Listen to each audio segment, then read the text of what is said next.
პრეზიდენტის აულაბრის რეზიდენციაში შეწყალების ახალი კომისიის პირველი სამუშაო შეხვედრა მიმდინარეობს. შეწყალების კომისიის თავმჯდომარის ალექსანდრე ელისაშვილის განცხადებით, კომისიაში შესულ 600-მდე შეაუდებული საქმეს განიხილავენ. მისი თქმით, ახალი საქმეები ყოველდღიურად შედის ამ საქმეებს 600 საქმესთან ერთად განიხილავენ.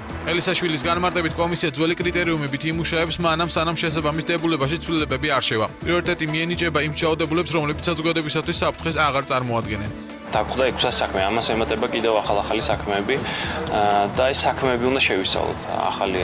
ახალმა კომისიამ, ახალმა შემადგენლობამ უნდა შევისწავლოთ. დღეს არ არის კომისიის ოფიციალური სხდომა, სადაც უკვე სია საბოლოოდ დავაზუსტებთ და გადავუგზავნით ამას პრეზიდენტს. არა, დღეს არის სამუშაო შეხვედრა.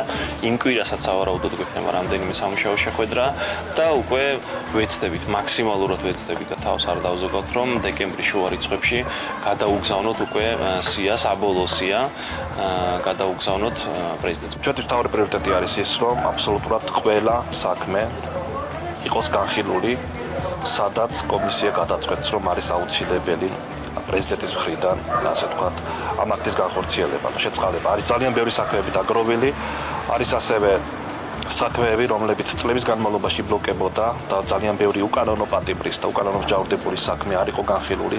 მე ვფიქრობ, რომ ეს საქმეებიც უნდა მოხდეს და ამ საქმეების განხილვაც უნდა დაიწყოს კომისიის მიერ.